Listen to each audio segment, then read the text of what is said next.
Modern Ethiopia is an important nation on the African continent. Renowned for being the only African nation to avoid European colonization, it stands alone in this regard.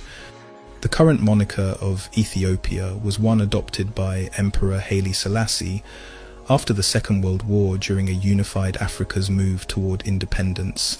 However, this landlocked landmass in the Horn of Africa has historically gone by various names and consisted of multiple independent cultural identities spanning across very organic boundaries, most recently known as Abyssinia and before then as Aksum.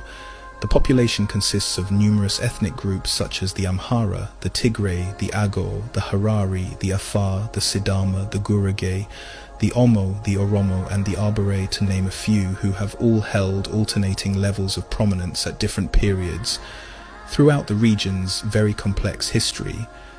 However, Ethiopians of today are not necessarily the Ethiopians of yesterday, at least not in the strictest sense of the word.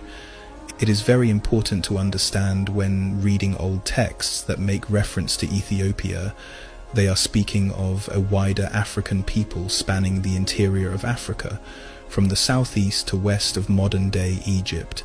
Medieval maps detailing the territory of the Ethiopians expanding throughout the African continent demonstrate a vast ethnographic group.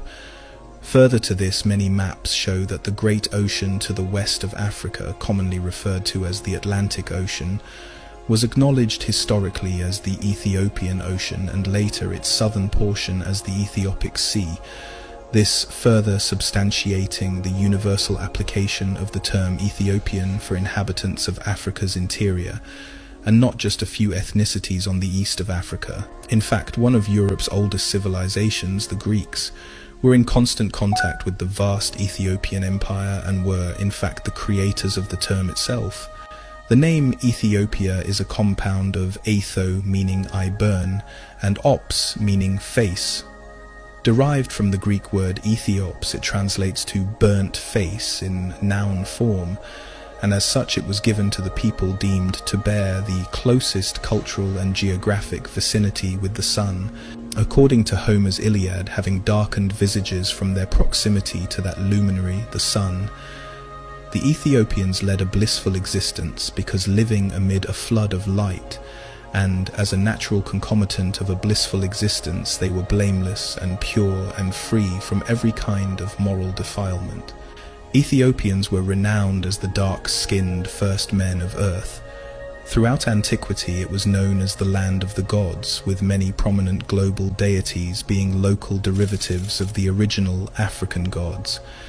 Many ancient historians revered interior Africa as the birthplace of spirituality. Numerous characters in Greek literature and mythology were regarded as Ethiopians. These include, but are not restricted to, Andromeda, who is widely regarded as one of the most beautiful women in Greek mythology. She was the daughter of the Ethiopian king Cepheus and Queen Cassiopeia. There is also Memnon, great hero of the Trojan War, who was king of Ethiopia and son of Tithonus and Eos.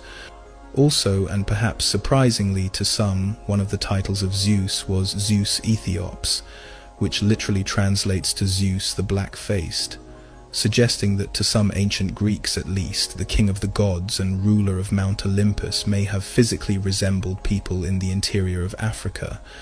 Although the very thought of this might cause a stir in our modern racially charged society, in antiquity it was largely routine given Africa's designation as a major spiritual and ontological epicenter.